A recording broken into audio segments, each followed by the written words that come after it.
My name is Elodia Thomas. I'm chair of the Community Preservation Committee. I just want to give you a little background as to how we got here, because there have been a lot of questions that I've been fielding by email and phone calls. As you will remember, we passed the Community Preservation Act in 2016. The committee did not come together until late 2018, and we were not sworn in until February of 2019. So many people have been coming at me saying, what the devil are you people doing? What's taking so long? Well, we've only been at this for just about a year, and we've accomplished a lot. To give you an idea, we were sworn in February. We had a meeting then with Stuart Saganor from the coalition, which was open to the community to learn about the CPA. I became chair in April. We then we had to come together as a committee. We have 9 very different personalities. And from that, we had to decide, what did we want to do? Did we want to hire a consultant? What were we looking for in a staff person? After writing up a scope of work, we all agreed that we needed a consultant to do right by Watertown. There's a lot that goes into this. There's a lot of legality that goes into it. There's a lot of good community outreach that goes into it. And I will tell you one thing. Everybody on this committee is committed to a groundswell of community outreach. And I can't tell you how excited I am to see so many people here, especially faces that I don't know. So thank you all for coming. From there, so Jen Goldson, who I'll be introducing in just a moment, came on board late October. We had our first meeting with her November 4th. We then advertised for a coordinator, a part-time coordinator that would assist the committee as our staff planner. We were lucky enough to hire Lene Handy, where's Lene here? Lene, wave. There she is. And then I'll introduce the committee. So this is where we are today. We've been working like mad to get here. This is our first public forum. We're going to have a lot of activity moving around the room. Then we're going to have a second public forum in April. And later down the road, we will have a community hearing on everything we've done to put this plan together. There's 3 steps that we're responsible for as a CPA. We have to do a needs assessment of our community, the resources that we have, and understand putting a plan together, which will be roughly a 5-year plan, because it's a huge undertaking. That does not mean that we determine these projects. The projects will be coming from you, not from us. We have to put an application process together that says these are the steps you go through to apply for something. And different communities do that differently. And people say, well, what is Watertown going to do? I don't know yet. Our committee has to work this out. And we hired a consultant so we would be very aware of best practices for our community. We are not Newton, we are not Cambridge, we are not Somerville, we're not Belmont, we are Watertown. And as you all know, people in this town have a lot to say about things, so we have to pay attention. We moved into this room because people called me and said, I don't want to give my email out and I don't want to register. So Barbara Redmond from Tufts, who was extremely accommodating, a fantastic woman, came up with this solution so people could come in one door. Otherwise, they'd have to go through the building, and this is a private building, so Tufts has been absolutely phenomenal to work with. So this is where we're at right now. I have one question for all of you. I'd like to know how you found out about the meeting. So if you could just tell me how many people read something on Facebook by raising hands? A couple. How many people saw something on Nextdoor Watertown? Okay. How many people had pillow talk and had somebody whisper in their ear? Nobody? Oh yeah, great, wonderful, yes! Okay, could somebody shout out how they found out about it? Thank you, Tony, great. Email? Personal emails? Okay, what? Angie, the video, anything else that I'm missing? Word of mouth, the flyer? Great, so it's as you know, it's really tough to reach out into the community, to get across the community, and we're trying to do a deep dive into all districts in town, so I certainly appreciated our counselors getting it out to their constituency, and I hope that by the time you leave here tonight, you are all going to be ambassadors for the CPA, and our next meeting will double in size. That would be really exciting for me. So without further ado about us, I'd just like to quickly introduce the committee. So we have 5 statutory members. These people are appointed by their different commissions in town. So I need to find people right now. May I see Jason Cohen from the Planning Board? Over here. Okay, there's Jason. We have Alan Gallagher from Housing. Wave, Alan. Bob DeRico, who is acting as our Parks Commission person. Thank you. Maria Rose from the Concom. There she is. Susan Steele from Historical Preservation. And then we have 4 resident members. We have Dennis Stuff. Can you stand, Dennis, or wave? Dennis is a little gimpy tonight. Okay, we have John Bakian. John, there he is, down in the back. Mark Kraskevich. There we are, both in maroon. Interesting. And my name again is Elodia Thomas. So thank you very much. If I could get Jen up here to take it away. Here we go. Thank you, people.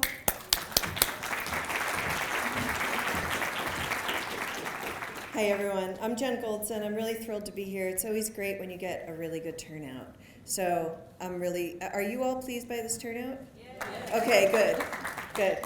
So I have a small consulting firm in Boston. I do a lot of work with community preservation communities, as well as master plans and all sorts of things. But one of the things that we really like to do is community engagement, and we like to try to go above and beyond, and it's been really a pleasure working with this committee. They've been a breath of fresh air in terms of what they want to do and how they really want community input. So with that, I'd like to also introduce, we've brought members of my team, and so they're all scattered around the room. Avery Wolf is our project manager on this project. She's right over there. Then we have Barry Fradkin in the back. He's done all of these maps and a lot of the research for the profiles that you see around the room. And then we have Frankie, where is she? Probably at registration. And she is one of our brand new members. So this is her very first public forum that we've brought her to. And so it's really thrilling to be here. So we're going to talk a bit about why we're even here and what the community and the CPC, I'm going to say the phrase CPC, it just means Community Preservation Committee. I'm also going to say CPA, and that means Community Preservation Act. If I say something, even one of those 2 phrases, and you don't remember what I said it was, just call me out on it, because I don't mean to say abbreviations and jargon. And maybe I'll test you, maybe I'll slip something in and see if anybody calls me out on it. But what we're going to do is talk about why we're even here, what we're doing. I'm going to go over some Community Preservation Act basics, because you may think, well, it's kind of easy to understand this, isn't it? If you look at the statute. Has anybody here actually read the statute? I know some people have. Okay, good. You look at the statute, you think, well, this is pretty straightforward, but it's actually not. And so we're going to give you lots of, I'm calling it inspiration. I'm going to show you what's eligible, and I'm going to give you examples from other communities, just so you get a feel for the types of things that you can actually fund. And I'm also going to talk about what are all these stations around the room. How can you contribute when this presentation's done? How many of you already contributed to the demographic station about if you're a resident and all that? Okay, good. So you all got a head start. So I'm going to talk about all the stations, including that one, and we're going to have time to circulate around the room, talk to the Community Preservation Committee members, talk to the consultant team, and then we'll also talk about how to stay in touch with this process and the next steps. There's an online survey that was launched today. There's also a project website that you can contribute to. There's a cool map you can contribute to. We'll talk more about that, but I just want you to know these public forums are not the only way to stay in touch. Then we'll have you disperse, go around the room, and for those of you, you're welcome to leave when you're done if you want. You're also welcome to stay for the end, and at the end we're going to hear a little quick report out from each of the people staffing the stations to just hear. It's not going to be scientific because we won't have time to go through all the comments, but it's just going to be a little snapshot of these are some of the things we heard at our station. We kind of heard these over and over again. And I welcome questions throughout, but I have a caveat. If I say something and you're confused or don't understand or want me to elaborate on something, please just either shout out or raise your hand. Happy to take those kind of questions at any time in the presentation. If you have an editorial comment and you want to say, well, I don't think we should fund this X, whatever it is, I'd rather you hold those kinds of comments, because they're not actually questions, for when you comment on the boards. Is that fair rule? Yes. Okay, good. So why are we here? So as Elodia, so well-spoken said, we're creating Watertown's very first community preservation plan. And I want to give a lot of kudos to this town, because I'll tell you, a lot of towns do a plan, and I put that in quotes because it basically just reiterates what's eligible in the statute and says, yeah, we'll do any of those things if they happen to come before us. But the towns that I like to work with, including Watertown, want to really prioritize and understand how does the community want to use this tremendous resource that you've just adopted and been accumulating these funds to help improve your community. And so Watertown and the Community Preservation Committee and the town staff, they actually really want to hear from you. And so we're doing a plan that will come out with actual priorities. And I'll talk more about that. But that's really why you're here, so, and why we're all here. So you're going to have millions of dollars to spend every year, potentially. I'll talk more about the details of that. And the questions that we aim to answer through these forums, through the survey, through the interactive website is, how could the Community Preservation Act funds create the most benefits for this community? How could competing interests be balanced? And so when I think about the Community Preservation Act, one of the things that drew me to working with this in 2002, right after it was first enabled by the legislature, was that it brings together 4 areas of community preservation, of community quality, that on the surface may seem like they're competing with each other, right? So you have open space is something you can fund, as well as housing. You can fund active recreation, and you can fund historic preservation. And usually in town government, those are 4, sometimes recreation, open space have some overlap, but usually they're 4 separate entities in the community, and maybe even multiple entities for each one. But they often don't talk to each other, and they certainly don't usually have to decide, how do we spend a pot of money in a way that really balances all these competing interests? Is there a way we can be really creative about maybe combining these things even together? And so there's lots of possibilities there. And that's why we put, how should competing interests be balanced? Is this making sense? Okay. Okay, and then how should, ultimately, this is like the bottom line question, when the Community Preservation Committee starts to take in applications for this funding, and they get all these applications, and there's so many that they can't actually fund them all, and there's lots of good ideas, how should they decide what to fund? And that's at the heart of this. So the plan is meant to make their job, it won't necessarily be easy, but it'll be hopefully easier because they'll understand the priorities in the community. Making sense so far? Okay. So here's our schedule. We started just a few months ago, as Elodia mentioned, and we really were just trying to understand the community. It's our discovery, we're kind of discovering throughout the project, but the heavy discovery was in the fall. We even got a really lovely community tour from Elodia and some of the town staff and Dennis. And then we did some research, we pulled from existing plans and made, some maps of the resource areas. And so you'll see the results of that research scattered all around the room at these different stations. Raise your hand if you already started looking at those resource profiles. Okay, good. And you might mention they're on the table as well. Oh, that's right. Thank you for reminding me that. We also provided them in handout form, same exact information, we just did it black and white, but it's the same thing. So then now we're really trying to identify what are the issues, what are the opportunities, and what are the priorities in the community. And we're doing that through a number of ways. This community forum is in green on that list. We're doing the community survey, which is launched today. I don't think anybody's filled it out yet, so one of you will be the first. We have input from town officials and stakeholders that we're going to do a series of interviews with. And then we have another community forum in April. You can note the date there. It's April 16th. And we have in the summer through the fall, we'll be basically writing the plan, writing everything that we really heard, digesting all the information, working with the Community Preservation Committee to really get that refined and in a format that they think is really responsive to what we heard. And then we'll be launching that for public comment and have a public hearing around that draft plan. And then they're hoping to finalize that plan in the fall and launch their very first application round. Any questions on the schedule?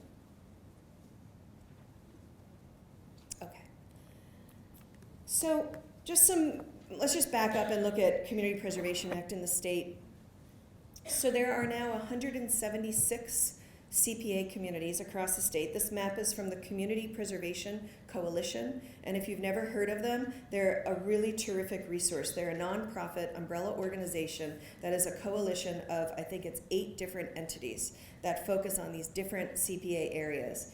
And they develop this map, but they also have a really informative website. So if you have a project idea and you want to check to see if it's eligible, the first place I would go is the Community Preservation Coalition website. They have lots of technical assistance articles and so much information. It's communitypreservation.org. So the 176 communities that you can see here in green and yellow or orange, whatever color it is, green is the towns, orange is the cities. They represent 50% now, so half of the state's municipalities have now adopted CPA. But the other interesting thing is 62% of the state's population actually lives in a CPA community now. And what that means is that there's a lot stronger lobbying going on. And so the state match just got increased and assured by increasing the registry's fees. So you're in a very good position now to collect even more money than you would have from the state as your state trust fund distribution. I'll talk a little bit more about that, but you're in a very good place right now. And then it's amazing how many projects have been approved, over 12,000 projects. The CPA was first created in 2001, and so it's been just under 20 years. So what really is it? And so it's a tool, it's a mechanism that communities can voluntarily, by a vote, adopt. They can decide to tax themselves a little bit more so that they can put funds in a separate, protected account that can only be used for 4 areas. You can't take the funds to use for schools or the fire department or all the other things that you need to fund as a town. It's really focused on quality of life in these 4 areas. And so I'm going to say them again here, but we'll go through all of these in a lot of detail in a little bit. So open space and natural resources, historic resources, community housing, and outdoor recreation. And I'll define what those mean. So in Watertown, you adopted in 2016, and you have a 2% property tax surcharge with some exemptions, including owner-occupied residential properties and households that qualify for low-income housing or low and moderate-income senior housing. Raise your hand if you already knew that.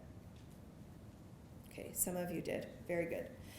You get about, roughly, $2 million a year from that tax surcharge. And then the state trust fund distribution varies. Every year we never know exactly what it's going to be. This year, or this basically November, and then there's additional funds that you're getting from the surplus. I don't know, are people following the state match? Raise your hand if you're kind of following this already. Okay, so basically the bottom line is you got about $500,000 in state match this year. And then the year before you got $370,000, and those are the first 2 years you got the funds. Any questions on that? I'm not going to spend a lot of time on these details, but I'm happy to take a question if you have one. Yes? Yeah, so those funds, have they been spent? Or No. They have not been spent other than they contracted with our services. So they started to spend a little bit with us and a little bit on hiring the community preservation coordinator position. I think that's probably it, maybe a little bit of admin. And a little bit note-taking, but no. Yeah. We need the application process first. Yeah.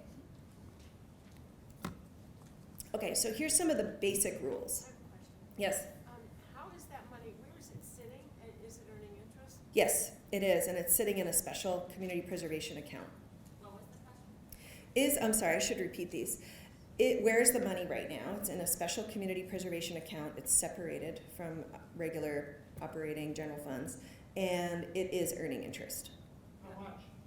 I don't know how much interest offhand. I don't know. What type of account? Oh, it's like between 5 and 6 million. I don't have the exact figure. We're at 8 point. Oh, I'm sorry. Thank you, Elodia. I should have put that on the slide. So it's over 8 million. What type of account is it in? I don't know. I don't know. It's a dedicated fund, but is it a money market fund, is it a seed? I don't know. This- I'm happy to answer that. I'll have to do some research and find it out. Yeah. The Okay. question behind that is how much interest? Yeah, I don't know offhand, but it's a good question. It's a factual question, and we can find out the answer. We'll put it on Bang the Table. What was the Yeah, okay, I'm sorry, I should be repeating. The question is how much interest, and the answer is we don't know, and we can find out. So Avery, if we can remember to do this, we can post these details on the new project website and answer some of the questions that came up tonight that I didn't have the answer off the tip of my fingers, okay? Yeah, the other way to ask questions that we haven't been able to answer tonight is we have a comment box in the back of the room by that welcome board. And so anything else that you have a question on, you know, if you don't want to like shout it out or whatever, you can if you want. You can always write your questions there or comments, or you can say, this forum was great, or this forum could have been better if you did X. Okay, so these are the basic rules. There's a lot of rules in CPA, but these are some of the basic ones. At least 10% of the funds must be either spent or set aside for future spending in 3 categories. And I know this is confusing because I just said, well, there's 4 categories of CPA. But the statute actually combines open space and recreation for the purposes of this 10% requirement into 1 category. And so you need to spend 10% on spend or set aside, 10% on housing, 10% on open space and or recreation, and 10% on historic preservation. So that gives you another 70% of funds. People call them the undesignated funds because they don't have to be spent in one of those 3 categories. And you can do projects in any of those categories and in any combination. So some communities say, well, our greatest need is housing. So we're going to spend the whole 70% in housing. Other communities don't say that. Other communities say different things. You don't even have to say how much and what you're going to do with that 70%. You can leave it open and just see what applications you get in every year. But you have some flexibility with the 70% within the 4 categories. Making sense? Yes? I have a question. When does the pie get rejiggered on the actualization of the spend? Because if you're setting funds aside, you're basically allocating funds. Yes. If you're spending, then you're lowering funds that you're reallocating. Yes, so you have to account for, usually what communities do is they actually just reserve every year. They reserve the 10%, and then when they approve projects in those categories, they say we want to take the money for this project out of our historic preservation reserve, and then if we need more, we'll take it out of undesignated. But the orders that you send, what do you call them, board orders that you send, or council orders? Or the council orders. So when you write a council order, you specify where are we taking that money from. And then I didn't put this in the pie chart, but a community has the choice to spend up to 5% of its funds on administrative costs. So that would basically reduce, if you spent the full 5%, then you'd have 65% as undesignated. Yes? Is the CPC allowed to initiate projects, or are they only allowed to receive? Very good question. Allowed, yes. Is the CPC allowed to initiate projects on their own, or are they required to get applications in and basically weigh the application on its merits? And the answer is you could do it either way, but most communities do not, the CPC in most communities do not create their own projects. Most of them take in applications. Now the exceptions to that are when you have a very, very small community and you could sit there till you're gray or more gray or whatever and never get an application. Then they feel like, well, let's start to think of some applications and we'll take it to our town meeting. In those cases, they're usually town meeting. But in a community like Watertown, I really doubt that that's going to be a problem. So, so this community, I'm certain I can say without having talked about it specifically that they will take in applications and not create projects on their own. Yes, and then I'll take you. Yes. In looking at the sheet on Watertown community housing needs and resources, I'm going to read one sentence here. It says, CPA funds can be used to help create and preserve community housing and support housing needs of the community. Yes. I want to emphasize that, the community. So, since part of this money is state funds, are we allowed to set that up and make it exclusively for Watertown business? No. That's it, no. That's extremely disappointing to me. Because to me, we should be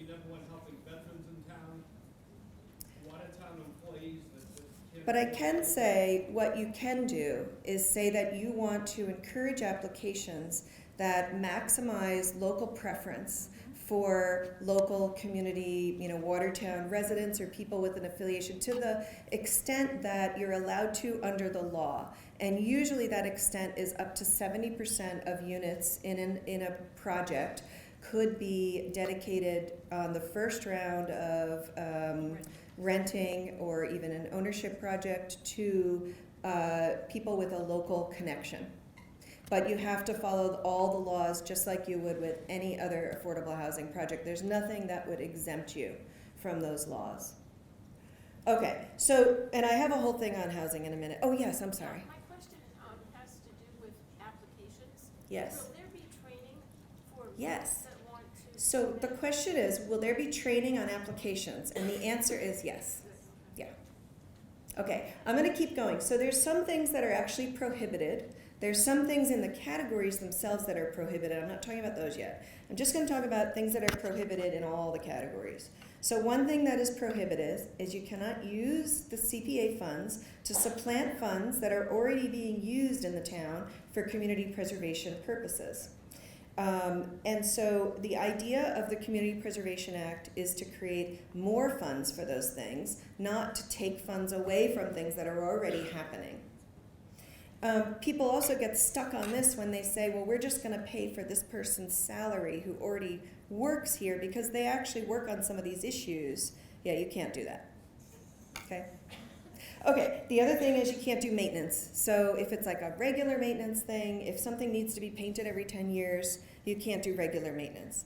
Now, there's a trick in preservation, when is something preservation versus maintenance? And that is a gray area, and we could talk about that more. But at some point, the property is in such bad shape that it's no longer regular maintenance. But you can't do regular maintenance, okay? Okay. There's more what you can do than what you can't do, just so you know, but I just want to cover those a little bit. Okay, so let's just talk a little bit about how, when the application round is open, would somebody even apply for funds and who can apply? And the answer is, really anybody could apply with some caveats. So, step one, somebody or a group of people have an idea. Could be anybody. You don't even actually have to be a Watertown resident. It could be town officials. It could be, people who are on some committee. It could be people who just live here. It could be people who own businesses here. It could be people who care about the community for any reason. So somebody or a group of people have an idea and they think it's eligible. The first thing they need to do is approach, if they don't actually own, so CPA is all about property, right? So we're going to get into this a little bit when we say other specifics about the categories. But CPA is not about things like educating the community more or creating trail maps or distributing brochures or putting plaques up. CPA is really a bricks and mortar fund. So it's to do things with real or personal property. And this will become more and more clear as I get into the examples. But because it has to do with property, it's okay if someone has an idea. But if you're not actually owning that property, then you cannot submit an application. You have to get agreement from that owner. And the owner actually needs to say, okay, this is my property and I like this idea. I'm going to put this application in with you. Now I'll give you an example. Let's say a neighborhood group, let's say there's a playground in your neighborhood and it's in really bad shape and you want to get new playground equipment. Maybe you need handicap accessible equipment or maybe it's just a danger. The neighborhood group can have that idea, but they actually can't do anything about it until they get buy-in. If that's a city-owned property, they need to then go to whatever city entity has custody of that property and get their buy-in to say, okay, yes, we like this idea too, and we're going to put the application in with you. So I know just from the preliminary conversations that the Community Preservation Committee, many members are very interested in grassroots idea, in things that people who live here, people who are part of the community come up with. So I'm not saying this to discourage you in any way at all. All I'm saying is that there would be a process to follow so that you get buy-in from the owner. Is this making sense so far? Okay. So step 3 is then you apply for the funds. And there'll be a whole process around that, and yes, we will have training around that. And then the step 4 is the Community Preservation Committee then reviews all the applications that come in. They weigh them for their merits, they deliberate over them, they may ask questions of the applicants, they may need more information, it may take a number of meetings, a number of months to make a decision, and then they vote on whether or not they're going to recommend the project. And I just use the word recommend. Who here knew that the CPC is not the authority on what gets funded? Right. So the Community Preservation Committee is the first stop, and they make a recommendation only. Now, if they don't recommend something, then the project dies right there. If they do recommend something, then it goes up to town council. And town council is the entity that actually approves funds or denies funds. Any questions on that? Yes.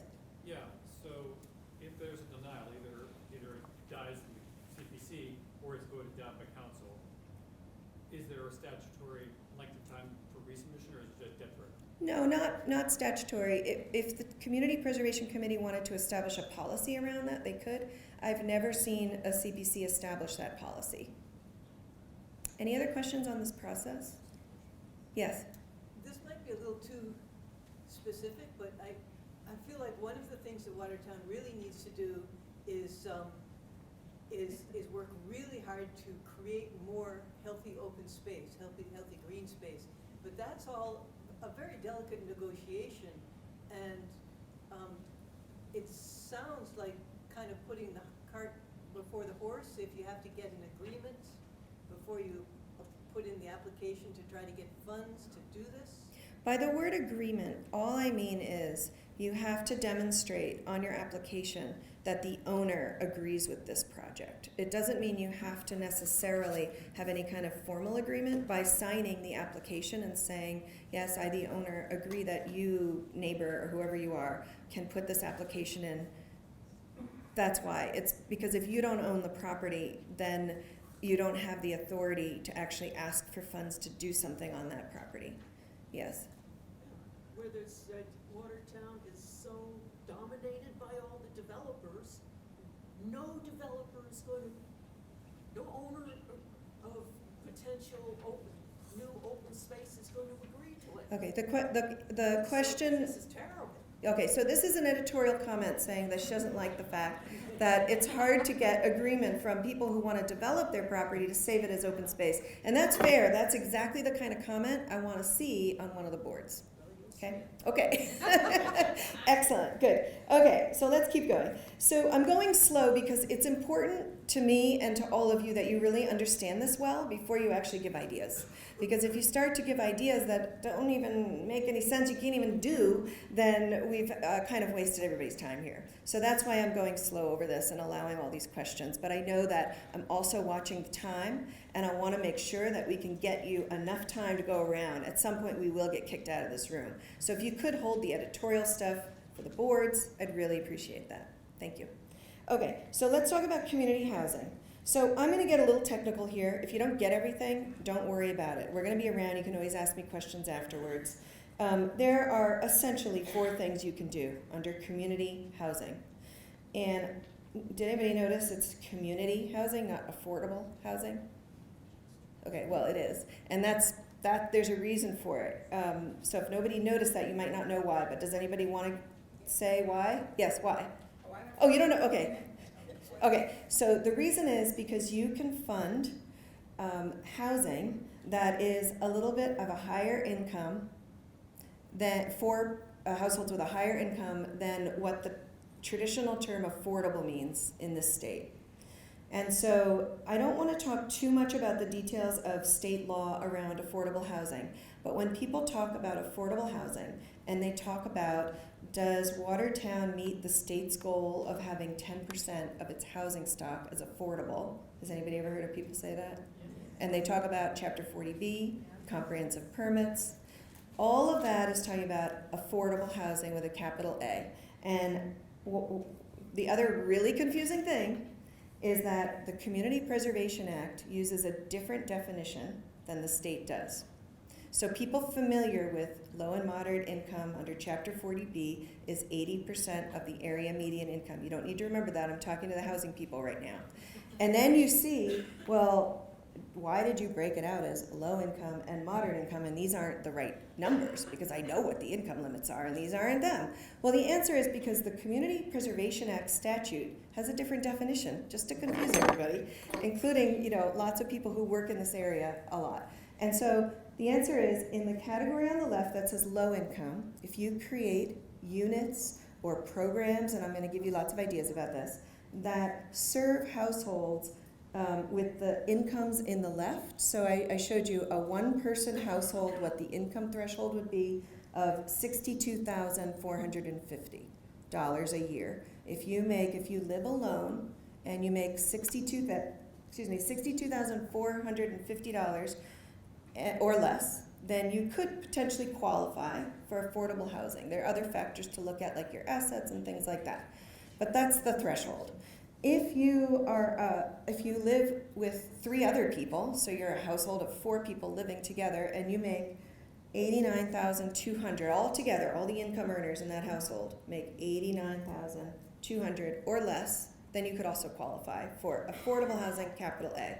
Yes, question? So does would a 4-person household be a parent and 3 children? Could be. It could be 4 adults, it could be 2 adults, 2 children, it could be 1 child, 3 adults. It doesn't actually matter. It could be 4 children, but I hope there's no 4 children households out there. It doesn't matter the ages or the adult or child status. Yeah. So you could have 1 earner and 3 children. I refrain from commenting. Yeah. So so that's a tough income. If you're a single parent and you have 3 kids, right? It's different if you're three, I don't know what maybe 3 adults would be, and so these are the thresholds. And so the moderate income, which is the Community Preservation Act term, again, don't get confused by 40B terms, is a higher income, and CPA actually can fund both kinds of units. The higher income units won't help your 10% goal under Chapter 40B. They could help a local need, though. And that's not for me to decide. That's something that, if you have an opinion on, you should certainly comment on the board on, okay? Okay, so the things you can do, and I'm going to go through examples of what these means, but you can basically use CPA funds to acquire property or property interests. You can create housing units, and that could either be by acquiring property or property interests. Like, let's say, I'll give you an example. Let's say there's a vacant lot, and some entity has an agreement to buy that lot to create affordable housing.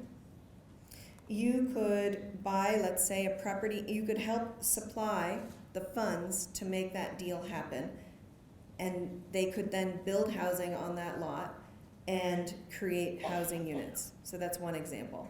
I'm going to give you actual examples too, so don't worry if that doesn't make any sense to you. You could also, let's say, use the funds to buy an existing home or a condominium, put a restriction saying this home will be affordable forevermore, and create a housing unit that way. So it could be new construction, could be existing units. You could do lots of things, and I'm going to give you some examples. You can also, sometimes affordability goes away because of the way something was financed. And if you know that that's an issue coming up, you can help renegotiate so you can save those units so you don't lose affordable units. And then that's preserve. And then you can also support housing. And what that means in this, it's some examples, it's not limited to this, but an example would be a home buyer program, like a first-time home buyer program to help first-time home buyers find a condo or a house to buy that's affordable, that would have a deed restriction on it. When they sold it, it would still be affordable.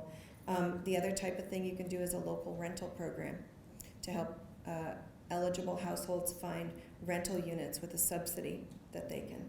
So those are just examples. I'm not advocating for any of those, I just want you to understand them. And so here's some examples, and I think the examples will help to clarify.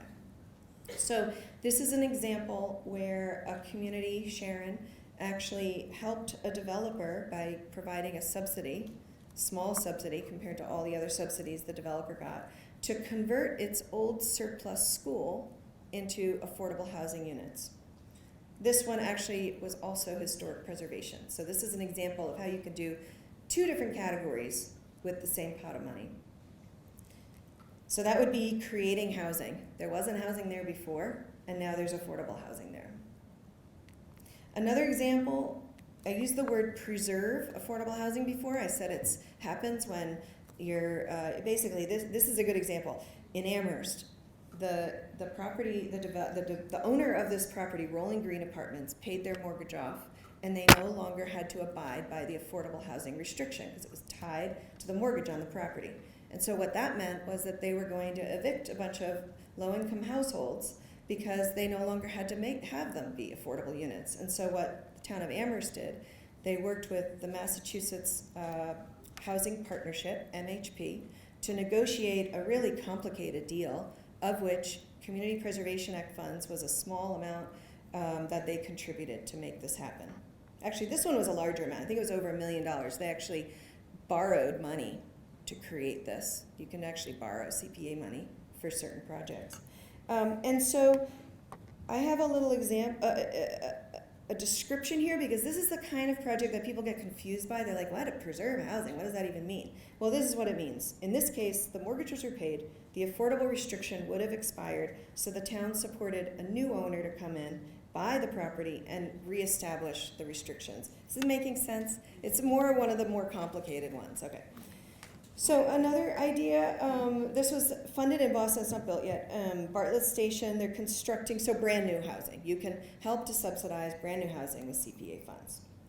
That's probably the thing most people think about when they think about affordable housing or using funds to support housing.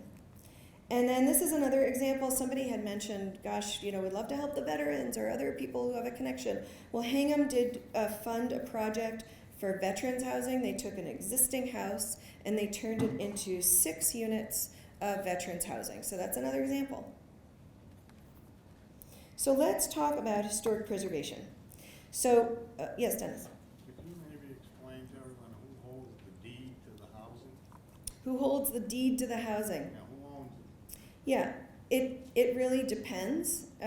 Who owns it or who holds the deed? Well, does Yeah. the deed holder own it? Yeah, it depends, and it really depends on all the subsidies that they get. It's not the city. It's usually these deals are very complex and they have lots of subsidies coming in, and so the restriction holder could be the state, DHCD, it could be another entity, but it's not the town. Okay. What's a historic resource? That might seem like an easy thing. It's an old building, right? Well, it's actually not as easy as you think. It's much more broad. And so it does include old buildings. It also includes structures, so you don't have to have a building, but maybe it's like a bridge or something. Vessel, meaning a boat. It could be, real property, meaning like we have an example of a fire engine, that's real property. It could be a document. It could be an artifact. But there's 2 things that make it historic. So you could just say, well, this is old, it must be historic, right? Well, that's actually not what the statute says. It says it either has to be listed on the State Register of Historic Places, and you can find out what's listed on a site called MACRIS, M-A-C-R-I-S. You can Google MACRIS and you'll find it. But if it's not on there, like for example, documents aren't on there, and lots of buildings in the community may not be on the state register just because nobody put them there. They could still be historic. So how do you find out if you can still do a project on a building or a structure or any of these things that are not listed on the state register? You have to go to your local historic commission. Is anybody serving on the local historic commission? I know Susan is in the back. Anybody else on the local historic commission? Very good. So you go to the local historic commission and you ask them to vote on whether or not your building, structure, vessel, blah, blah, blah, is historic locally. And that's how you get it eligible if it's not on the state register. Okay, there are 4 things you can do here. You can acquire an historic resource or an interest in it. Like people know what a preservation restriction is? Raise your hand. It's kind of like, okay, good. It's a deed restriction that says this building will not be torn down, and you're gonna have, if you're gonna do any changes, you're gonna need to get it reviewed by whoever holds your restriction. So it's a very strong protection for historic properties. So you could buy one of those on a private property, for example. That's acquisition. You can also buy an historic property. You could buy an old building, like let's say it's being threatened to be torn down. I have an example like that. You could buy that with CPA funds and save it. You could preserve, that means to protect a resource from harm. It does not mean maintenance, getting back to the earlier prohibition. So preservation, protecting it from harm. And what does that really mean? Well, there's a whole field around what that term means. It has a lot of meaning for actual historic preservationists who specialize in that, but the idea is that it's not regular maintenance, but the property has a lot of wear and tear, or has leaks, or has structural issues, and you use the CPA funds to fix those so that the property isn't subject to harm from those things not being fixed. Yes? So it sounds like if the roof's 30 years old, you can't repair it unless it's actually leaking? Okay, that's a very good question. And if you're trying to justify it under preserve, I would say you're right. But the good thing about historic preservation is it has these other verbs that you are eligible. So you can rehab, that's the last one there. You can rehabilitate, and that basically means to alter it to meet either a new use, bring it up to code, or do something that's because the life of that capital improvement has expired, like a roof. If it's 30 years old, if it's a slate roof, there's all different. But let's say you have something that no longer has a useful life, you can rehabilitate it. So you don't need to get too hung up on, well, which term is it? But knowing that you can do all of those things under historic preservation. You can also restore things. I have not seen anybody do this. It's actually a pretty tricky thing to do. But basically, you bring an historic resource back to a time period of what it doesn't look like now, but it looked like at some point in the past, and it has to be based on very accurate documentation. There's not a lot of reason to do that anymore, but it's something that you're allowed to do. Okay, examples. So a lot of communities have used their fund to restore historic municipal buildings. They can make them handicap accessible. They can restore architectural details. They could put a new historically appropriate roof on or make repairs. They could do masonry repairs. There's all sorts of things you can do with municipal buildings. Archaeology is one that a lot of people don't think of necessarily. This is something in Acton. And then this one actually was a combination project, which a lot of communities like to do combination, not just historic, but this one was historic and open space and recreation.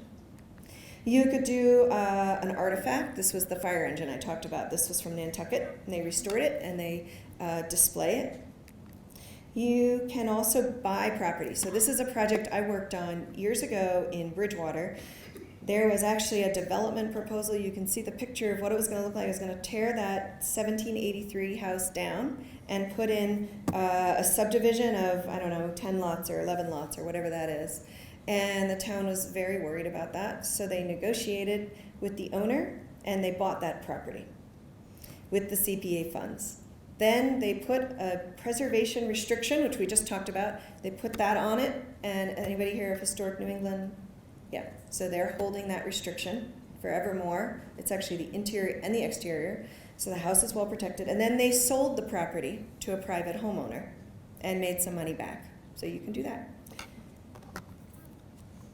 This one is a document, climate control for storage of the Declaration of Independence in Mendon. So you can do climate control because it is preserving a historic document. You can also do actual restoration of the physical document. There's lots of stuff you can do with documents. And that's been very common. Lots of town clerks and assessors have asked for community preservation funds to restore town records that are historic, that need to be declared historic by the Historic Commission because they're not on the state register.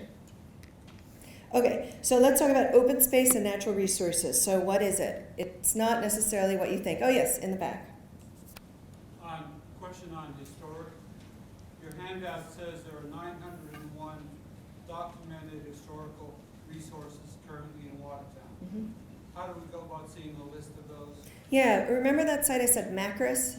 MACRIS. The Massachusetts Historic Commission has this database called Macris, and you can find all of those properties listed there. Even if they're not approved by the state historical? Yes, even if they're not on the state register, some of the properties that have been, well, no, I should say, I believe all of the properties on Macris are on the state register. If somebody knows differently, you can correct me. But I believe everything there is on the state register because the town, someone in the town submitted a form saying that this was historic and the state agreed it was historic. Thank you. You're welcome. Okay, so open space isn't just what it sounds like, it's also natural resources. So well fields, aquifers, watersheds, agricultural land, grasslands, forests, wetlands, scenic vistas, land for passive recreation. And then what's eligible?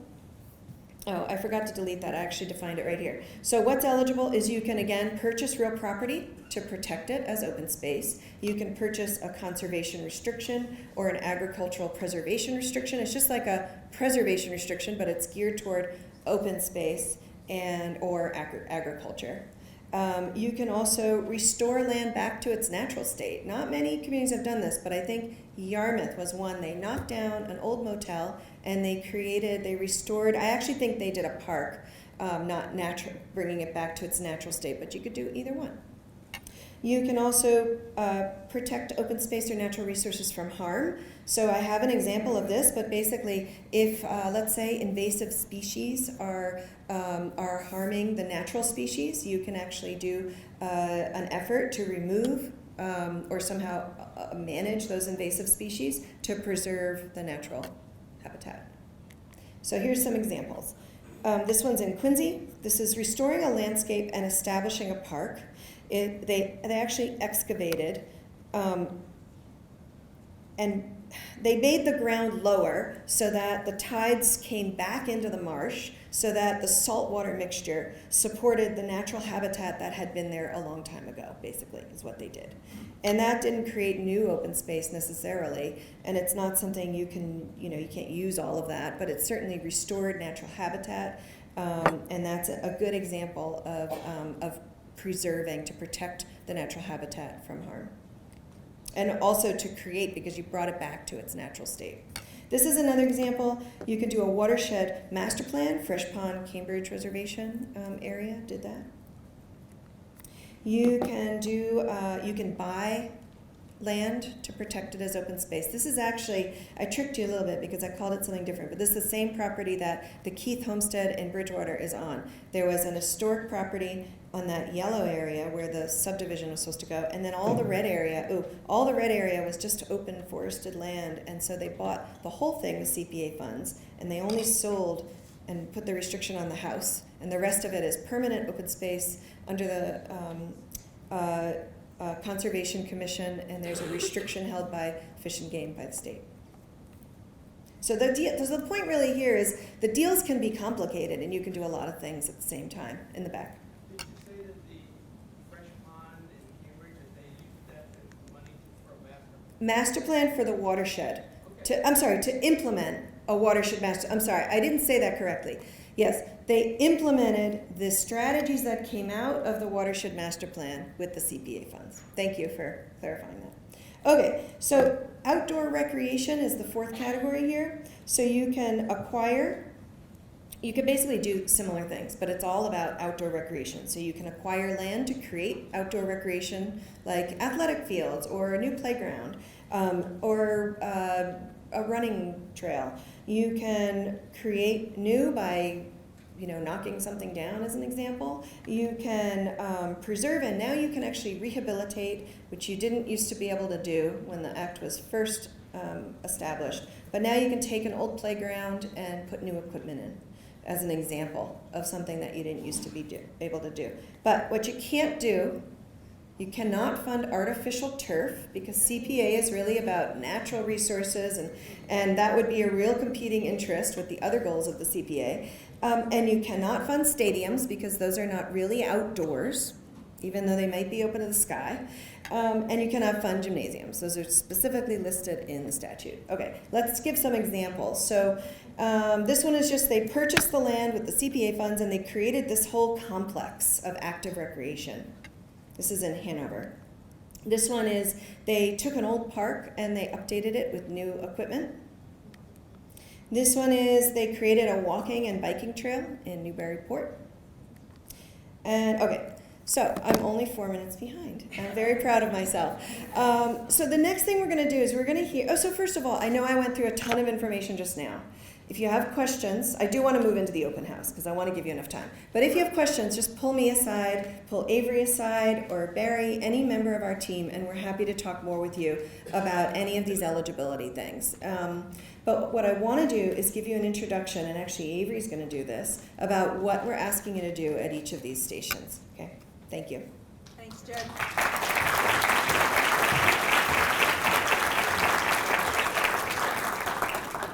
So I did just want to clarify one thing before I move into the stations. Can you remind me what the total revenue earned is? Do you have that number? One of the other CPC members mentioned that it was 5.8.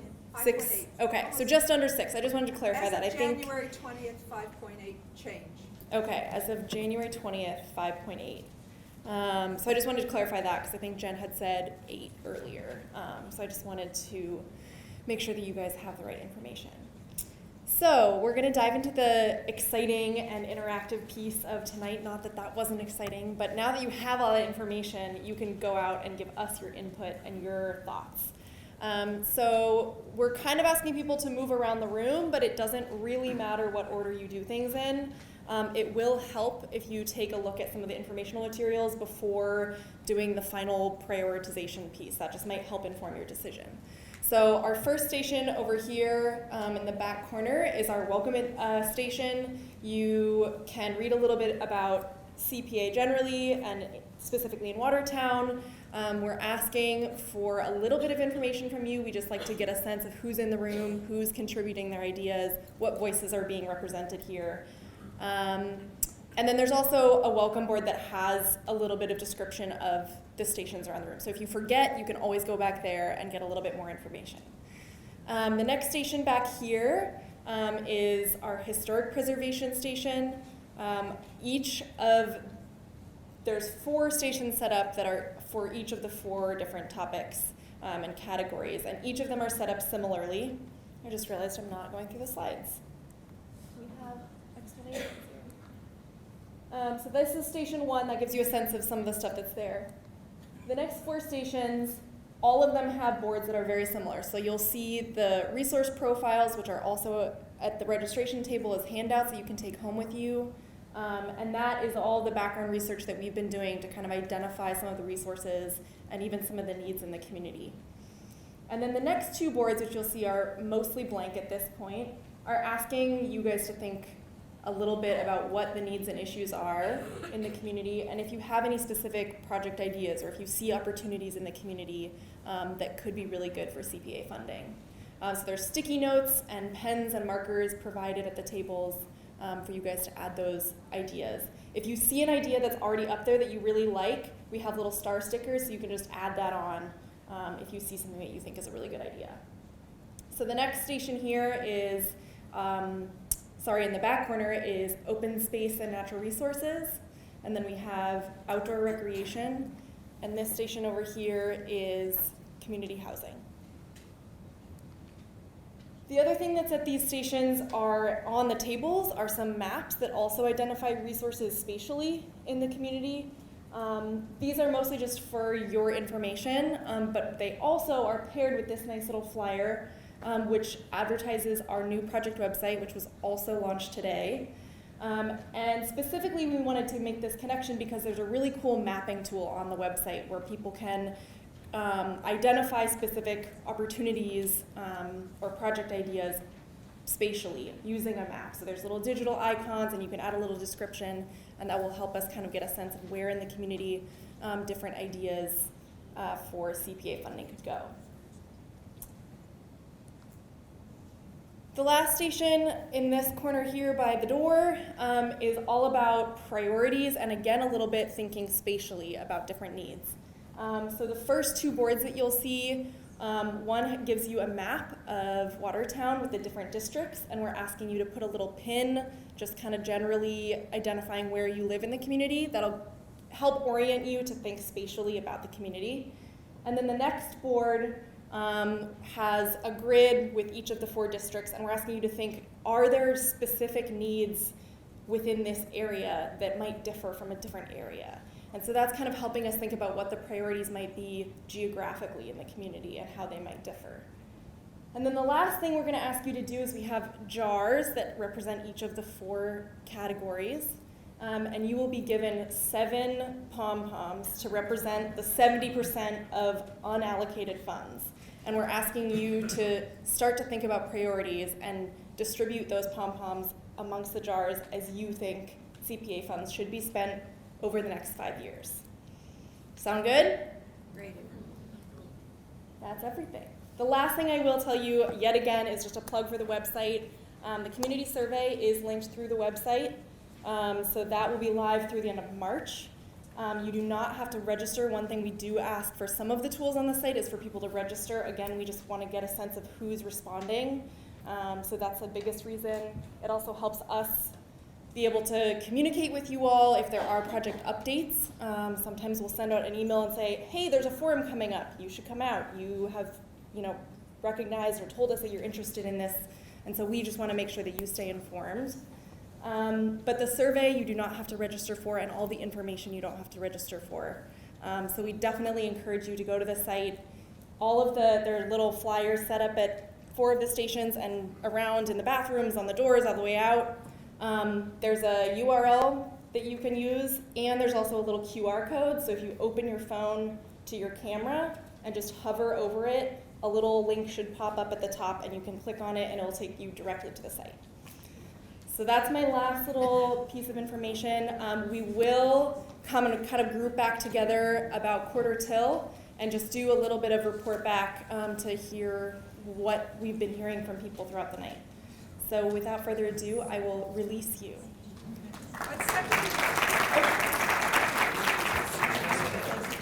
Before we break up, I would just like to thank Marcia Ciro. I'm not allowed to say nice things about her. She'll chop my head off. But she designed the logo for the CPA, the flyer that everybody found so attractive. Thank you, folks. Enjoy.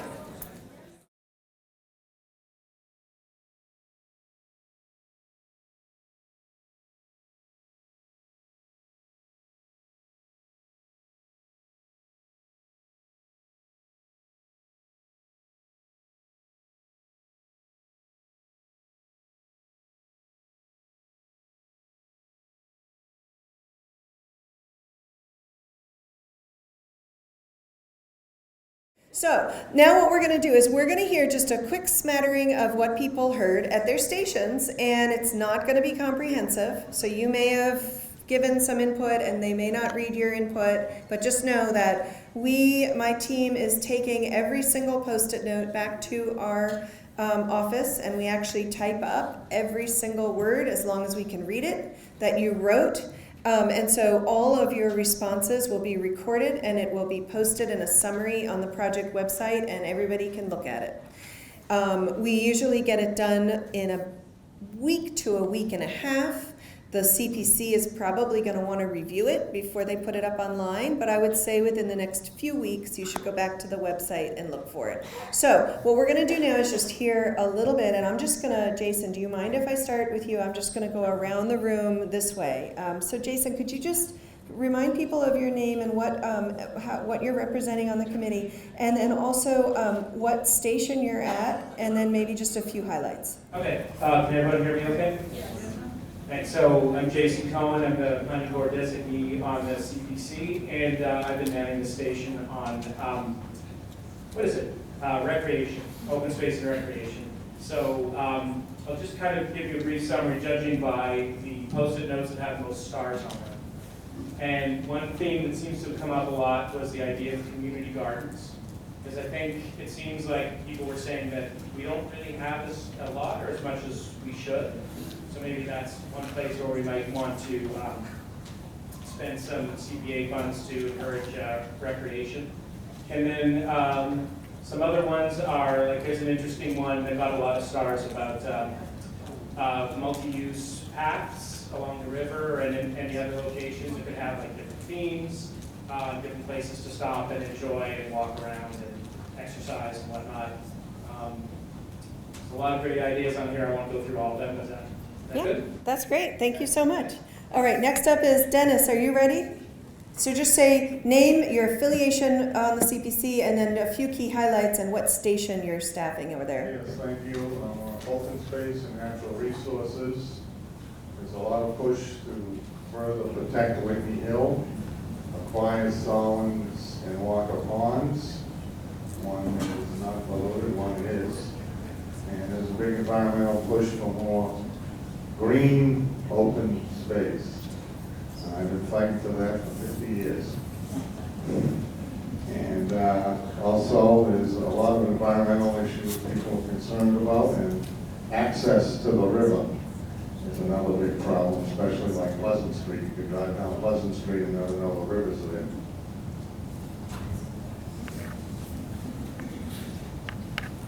And of course, as always, trees. We need more trees. Thank you. Okay, thank you. And Dennis, just to, Pocket parks. pocket parks. And just a reminder, are you an at-large member? I am an at-large member Very good, with a background in horticulture and landscape architecture. very good. Okay, Barry? Oh, or Susan, very good. Is the Historical Preservation Station, and I'm going to list the 5 things that got the most stars, but there was a lot of energy behind all of these boards, with people kind of talking and convincing and coming up with all kinds of ideas. So there were a lot of people that wanted to find new use for the old police station and the North Branch Library. There were a lot of stars for a historical walking tour. There were stars for support for homeowners who want to restore their homes, and the conversion of the Parker School to artists with work living in a community center. Very good. And Susan, you represent the Historic Commission. Historical Commission. Very good. Thank you. All right. Who's next? I have John. John's stationed back here. If you could say what your affiliation is in addition to the information. I am Jonathan Bottian. I am a member of the at-large members of the CPC. And this station includes the demographic survey of the time. So I'm going to report on that. And we skew heavily to people who live in Watertown. There's only one sticker of someone who does not live in Watertown. Also, perhaps not surprisingly, skew heavily toward people who lived here for a relatively long time, with 20 years or more being they rented a room. In terms of age, not a young crowd. Kind of really clustered in the 51 to 75 area. And since who has children would be here tonight, it's really the household with no children predominated. And in terms of the feedback that I got, the main important thing was just how difficult it was to get those little stickers on. Thank you so much. Okay, Elodia. Hi, everyone. Well, we're the pom-pom table. People had a lot of fun. There's no difference whether you had small balls or large balls. Just so y'all know, they all count the same. Right now, I'd say it's neck and neck. Open space is really pretty filled up with natural resources, then maybe community housing, then outdoor rec, and then historic preservation. We had several people that like to not go off our board, Susan Falkoff being one of the primo people. And right now, we certainly have a good cluster in District B, C. We're a little light in D, but we have some people. And I would say, well, a little okay in A. I don't know if everybody's got their pins in, because we had a lot of people here, so to me, this doesn't look like most people put a little pin in. As to the comments, some things we're not going to be able to do anything about. We don't control traffic. But, just being honest, we're not miracle workers. But I see a lot here about conversion of industrial zone land into open space or parks. That starts several times.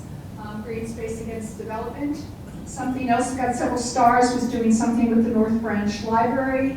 Light pollution comes up several times, but it's basically park restoration, more green space, preserve historic houses. I think it's houses, I can't quite read the handwriting, I apologize. Township purchased property along the Charles River, Pleasant Street, the corridor. People basically want green space in their town, and they want more connection to nature, and I think that's kind of reflected at my table. So, on to Alan. Alan Gallagher, I'm an appointed member of the chairman of the Watertown Housing Authority. Well, by far, the most popular note here was convert the North Branch Library into affordable housing. So that was number one. Then we have the usual people asking about affordable housing for seniors and older people and so forth, converting single and two-family houses, establishing a rental assistance fund, and build housing on some property on Nichols Ave, there's an empty lot down there, and provide support for home buyers to purchase in town, first-time home buyers. So there's a lot, all the usual typical affordable housing type issues, and our committee is looking forward to getting involved heavily in that. Thank you, Jim. All right, this is wonderful. So raise your hand if the very first thing you're going to do when you get home is to go on and take the survey. Okay. Okay, maybe not the first thing, maybe tomorrow. Okay, thank you all for being here. It was a great night. Have a good night.